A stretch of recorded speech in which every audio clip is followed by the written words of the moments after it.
नारी सशक्तिकरण से ही समाज का कल्याण होगा और सशक्त नारी से ही सभ्यताओं का उत्थान होगा। नमस्कार, मैं गोपाल कृष्ण गोपी एमबी फोकस में आपका स्वागत करता हूं।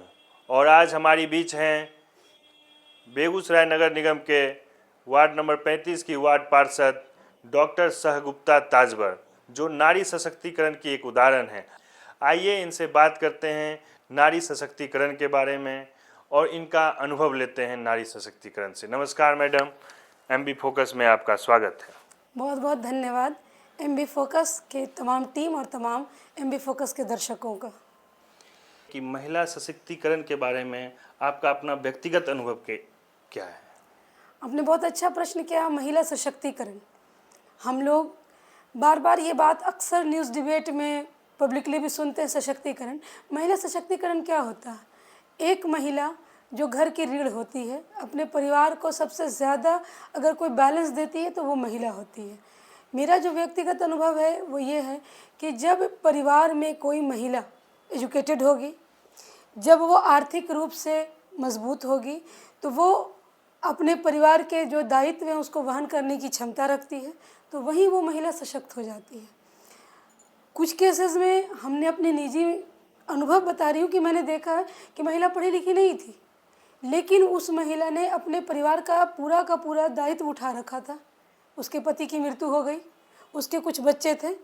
उस परिस्थिति में उसने अपने बच्चों के लिए जिस तरह स्टेप लिया या उनके लिए जिस तरह जीविकोपार्जन के लिए उसने मेहनत किया, खुद को इस्टेब्लिश किया, वो भी एक महिला सशक्तिकरण है।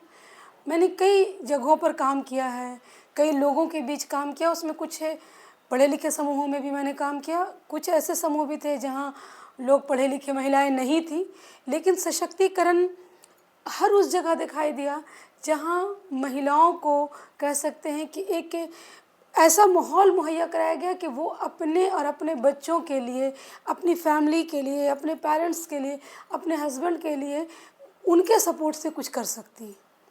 आज के डेट में मैं लड़कियों के बीच भी काम कर रही हूँ। मेरा सिविल सर्विस का एकेडमी चलता है, जहाँ दूर दराज गाँव से भी बच्चियाँ आती हैं, शहरों की भी बच्चियाँ होती हैं। आज उनके अंदर जो जज्बा है आके पढ़ने का, कुछ करने का, ये उनको सशक्त बना रहा है। अच्छा, आप अपने आसपास की जो महिलाएं हैं, या आपने बताया कि आपका सिविल सर्विसेज कोचिंग चलता है, तो उसमें जो बच्चियां आती हैं या जो महिलाएं आपके आसपास में हैं, या आप वार्ड पार्षद हैं, तो अपने वार्ड की महिलाओं को कैसे सशक्त बनाने का प्रेरणा देते हैं, कैसे उनको समझाते हैं? बिल्कुल, आपने सही कहा कि सबसे पहले अगर हम कुछ चेंजिंग करना चाहते हैं तो अपने आसपास को ही, एटमॉस्फेयर को चेंज करना। क्योंकि हम अगर रहते हैं यहाँ पर तो सबसे पहले ये जगह साफ़ होनी चाहिए। तो मेरी कोशिश होती है कि सबसे पहले तो मैं उन पेरेंट्स से मिलूँ जिनकी बच्चियों की पढ़ाई अधूरी है या जो बच्चियों को नहीं पढ़ा रहे हैं। क्योंकि पढ़ने का एक ही मकसद नहीं होता कि हमको नौकरी करनी है, उन्हें बताना होता है। मैं कितनी बार ऐसे पेरेंट्स से मिलती हूँ जो कहते हैं कि नहीं मैडम, मुझे नौकरी तो नहीं करवानी, तो मैं इतना हायर स्टडी क्यों दूँ, मैं उन्हें कॉलेज क्यों भेजूँ, मैं उन्हें हाई स्कूल क्यों भेजूँ। तो उनको समझाना पड़ता है कि पढ़ने का सिर्फ और सिर्फ एक पॉइंट ऑफ व्यू नहीं है कि वो जॉब करेंगी। अगर वो पढ़ी लिखी होंगी तो आने वाले समय में अपने बच्चों के लिए एक बेहतर माँ साबित होंगी। अगर उनकी फैमिली में कोई ट्रबल होती है तो वो अगर पढ़ी लिखी होंगी तो वो अपने सूझबूझ से, अपने एजुकेशन से उसे फेस कर पाएंगी।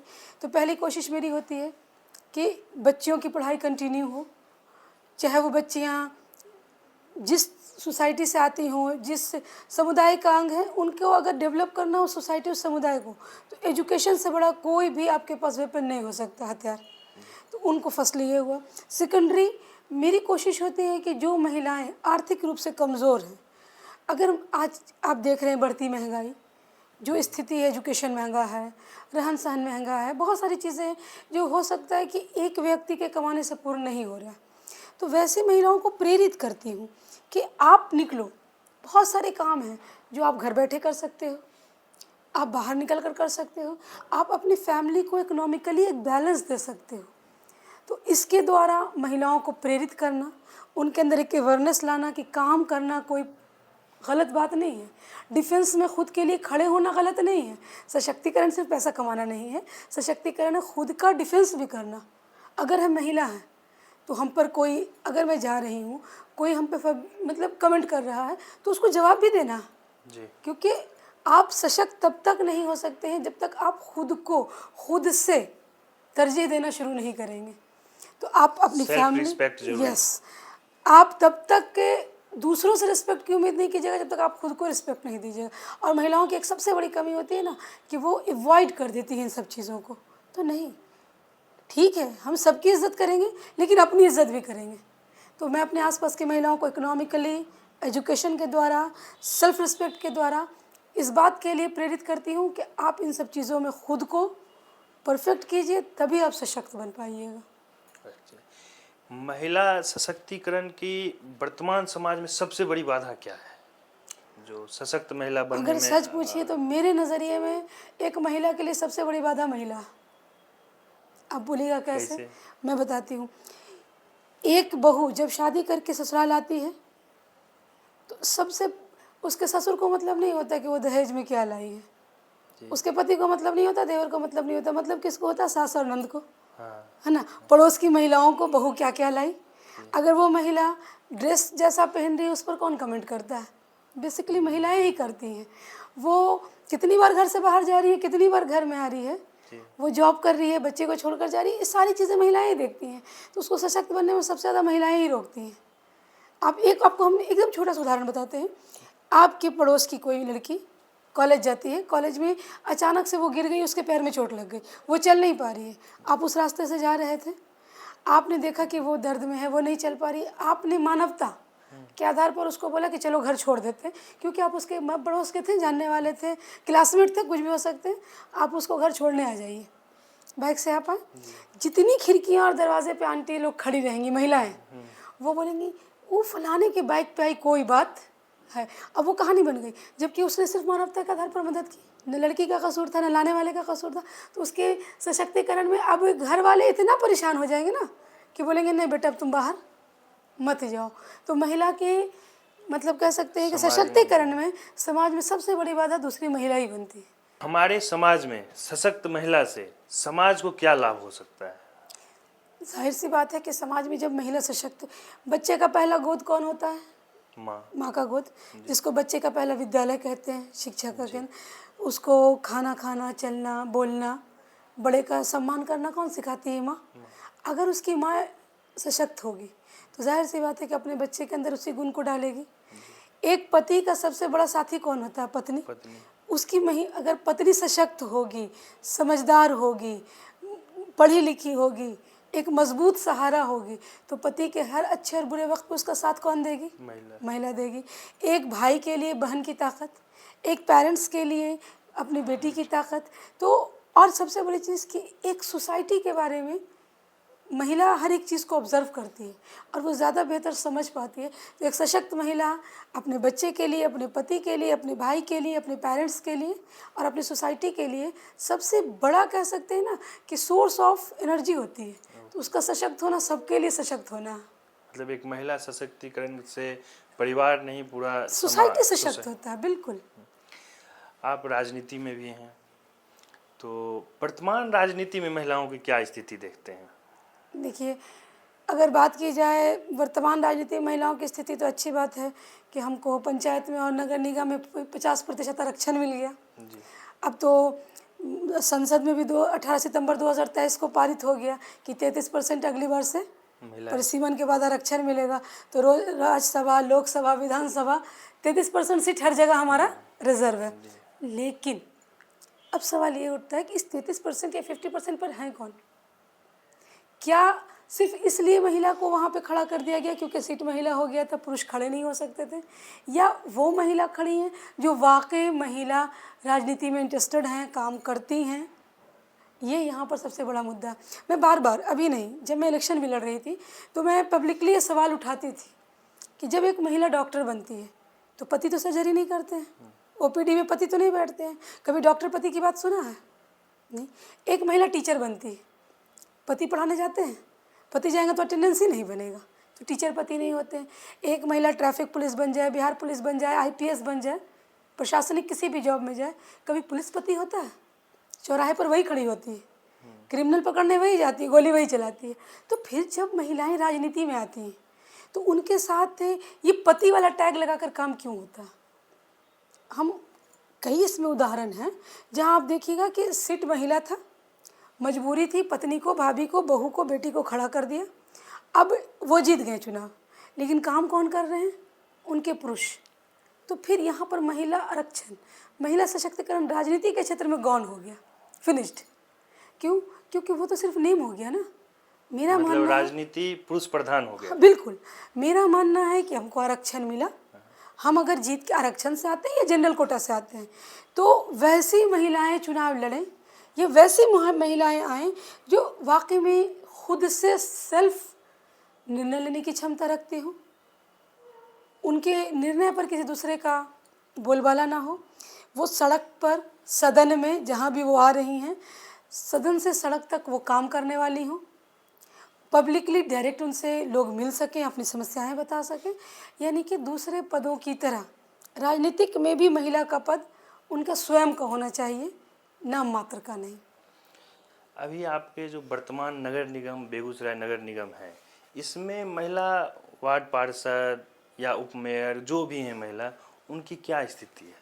देखिए, नगर निगम में मैंने पहले कहा कि 50% तो आरक्षण था। क्योंकि मेयर भी आपकी महिला ही हैं। बिल्कुल, हमारी मेयर महिला हैं, डिप्टी मेयर महिला हैं, और नियमावली के हिसाब से जो आरक्षण था तो 22 सीट महिला रिजर्वेशन में था। लेकिन वो 22 के अलावा 2 जनरल सीट से भी महिला जीत के आई हैं, यानी कि 24 उधर हो गई और 2 मेयर और डिप्टी मेयर हो गई। तो टोटल नगर निगम के बोर्ड में इस वक्त 26 महिलाएं हैं। अब कह सकते हैं कि इस पुरुष प्रधान समाज में महिला प्रधान बोर्ड है वो। तो बोलबाला है आप लोग का वहाँ पे? हाँ, बोर्ड की बैठक में सभी पार्षद आती हैं, अपनी अपनी बातों को रखती हैं, अपने अपने क्षेत्र की समस्याओं को भी रखती हैं, और हमारी मेयर और डिप्टी मेयर होती हैं, दोनों अपने अपने स्तर से समस्याओं को सुनती भी हैं और समाधान भी करती हैं। एक सशक्त महिला में बनने में हमारा परिवार या पुरुष, जो पति कहिए, पति या पुरुष, माँ बाप, भाई, कैसे सहयोग कर सकता है? देखिए, हमारा जो समाज है ये स्त्री और पुरुष दोनों से मिलकर बना है। एक के बिना दूसरे की कल्पना हम नहीं कर सकते हैं। जस्ट लाइक कह सकते हैं साइकिल के 2 पहिए हैं, अगर एक पहिया भी पंक्चर हो गया तो दूसरा पहिया तो नहीं चलेगा। तो हम अगर सिर्फ बात करें कि नहीं महिला प्रधान करके हमारा समाज बहुत उन्नत कर जगह, नहीं करेगा। पुरुष प्रधान बन के समाज उन्नत करेगा तो नहीं करेगा। समाज को डेवलप करने के लिए महिला और पुरुष दोनों का समान रूप से आगे बढ़ना ज़रूरी है। जब तक हमारे समाज के पिता का साथ, भाई का साथ, पति का साथ, पुत्र का साथ हमें बराबर नहीं मिलता है, तब तक हमारा डेवलपमेंट कहीं ना कहीं अधूरा है। क्योंकि हमारी सोसाइटी में दोनों साथ चलते हैं। अब अगर हम कल्पना करें कि एक परिवार में पति और पत्नी है, पत्नी बहुत इंटेलिजेंट है, लेकिन पति अगर उसके गुण को दबा दे कि नहीं तुम नौकरी करने नहीं जाओगी, नहीं तुम लोगों के सामने अपनी क्वालिटी नहीं दिखाओगी, तुम घर में रहो, उनकी मानसिकता में अगर इस तरह की बात आ जाए तो वो कुम्हला जाएगी, वो फूल खिल नहीं पाएगी, वो अपने अनुसार काम नहीं कर पाएगी। लेकिन वही पति, वही पिता, वही भाई अगर उसको प्रोत्साहन देता है ना, तो वो और बढ़ चढ़ कर हिम्मत और हौसले की उड़ान से आगे बढ़ती है। तो एक महिला के लिए सशक्त होने के लिए उसकी फैमिली का सपोर्ट बहुत नेसेसरी। मैं मानती हूँ कि फैमिली आपकी सबसे बड़ी पावर होती है। आप पैसा से कम है तो मजबूत हो जाइएगा, लेकिन अगर फैमिली सपोर्ट होता है ना तो हर बाधा पार करना आसान होता है। और ख़ासकर एक पत्नी को अगर उसके पति का साथ मिल जाए ना, कहावत सुनते हैं कि एक कामयाब पुरुष के पीछे एक महिला का हाथ होता है, या तो माँ के रूप में या पत्नी के रूप में। तो सेम प्रोसेस महिलाओं पर भी है कि एक कामयाब महिला के पीछे एक पुरुष का हाथ है, चाहे वो पति रूप में हो या पिता रूप में हो, या कभी कभी तो बहुत सारे केसेस में पुत्र भी ऐसे होते हैं जो अपनी माँ की अगर कुछ दबी हुई महत्वाकांक्षा है जो शायद वो पति के समय पूरा ना कर सके, तो कभी कभी लायक पुत्र होते हैं तो वो भी पूरा करते हैं। तो पुरुष है, नेसेसरी है, नहीं छोड़ के नहीं चल सकते हैं। और जो महिला सशक्तिकरण, या जो उस महिला को कुछ सलाह विचार क्या देना चाहते हैं जो पुरुष प्रधान क्षेत्र में काम करना चाहती हैं, या उस महिला को क्या कहना चाहते हैं जो महिला पे ही कमेंट पास करती हैं, उनको दबाना चाहती हैं? देखिए, मैं महिलाओं को सिर्फ इतना ही कहूँगी कि आप और पुरुष दोनों एक समान जन्म लिया है, दोनों का लालन पालन समान हुआ है, दोनों के जीवन की आवश्यकताएं समान हैं, दोनों को भोजन ऑक्सीजन सबकी ज़रूरत है। तो सबसे पहले तो लिंग भेद समाप्त होना चाहिए। समान हमारा संविधान भी कहता है कि भारतीय संविधान के अनुसार लिंग, धर्म, जाति के आधार पर कोई भेदभाव नहीं किया जा सकता है। तो बिल्कुल आप जिस क्षेत्र में अपना काम करना चाहती हैं कीजिए।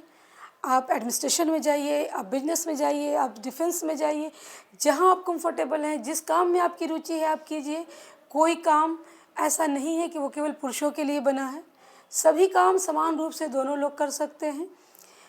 जो महिलाएं कमेंट पास करती हैं, ये रोड़ा बनती हैं, उन्हें सोचने की ज़रूरत है कि वो भी एक महिलाएं हैं, उनके घर में भी बच्चियां हैं, उनके घर में भी अगर इस तरह की कोई घटना घटती है तो कभी भी लोग अगर कमेंट करते हैं तो उनको भी पता चलेगा कि इसका दर्द क्या होता है।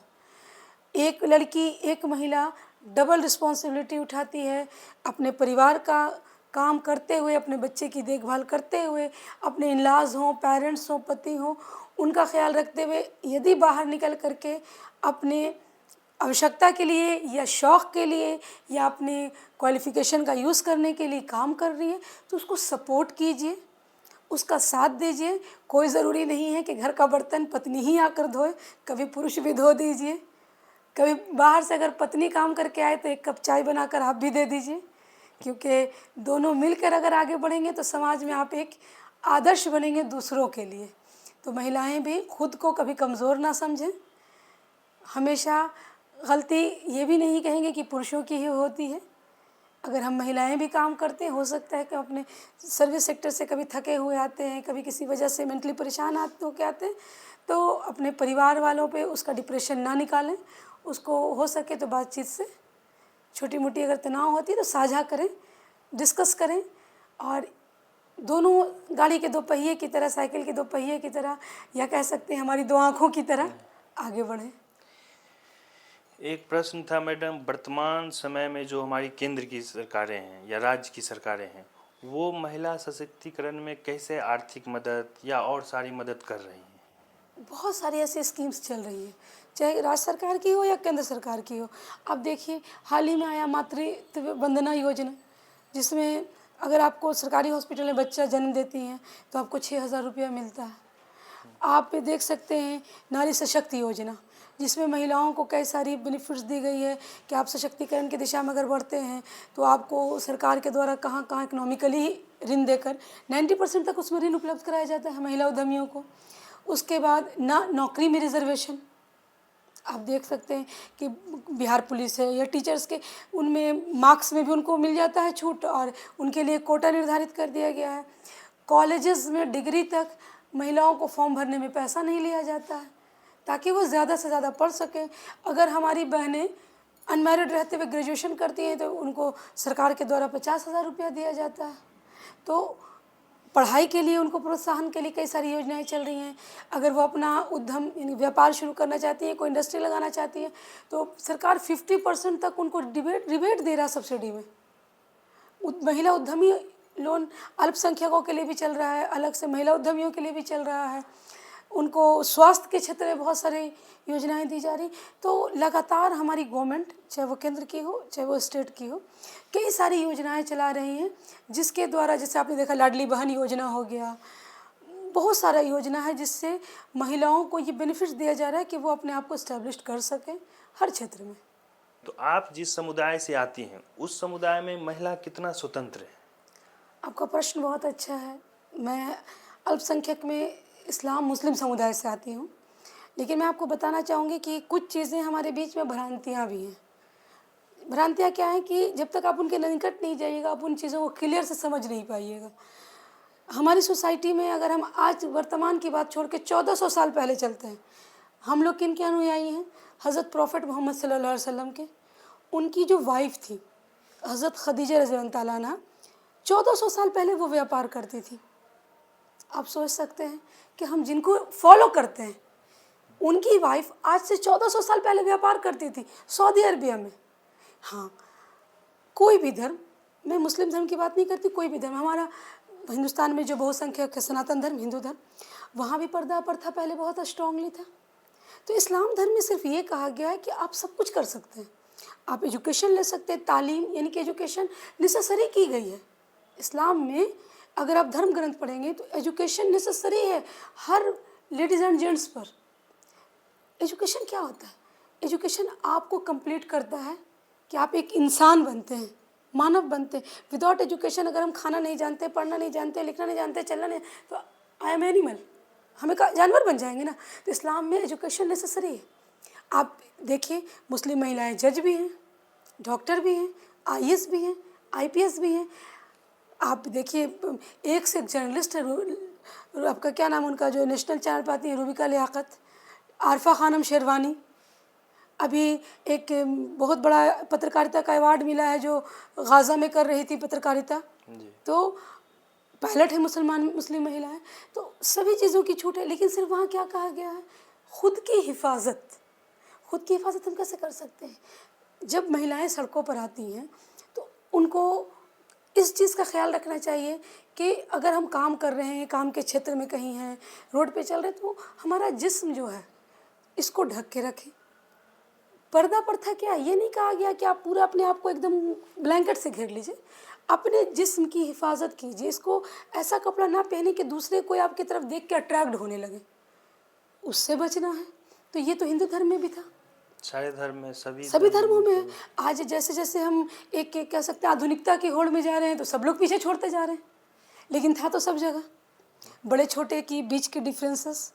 तो इन सब चीज़ों में रहते हुए, यानी कि ख़ुद को आप अच्छे से कवर करके रखते हैं, इस्लामिक शिक्षा लेते हैं, दुनिया की शिक्षा भी लीजिए, हर क्षेत्र में काम कीजिए, आपको कहीं काम करने से रोका नहीं गया।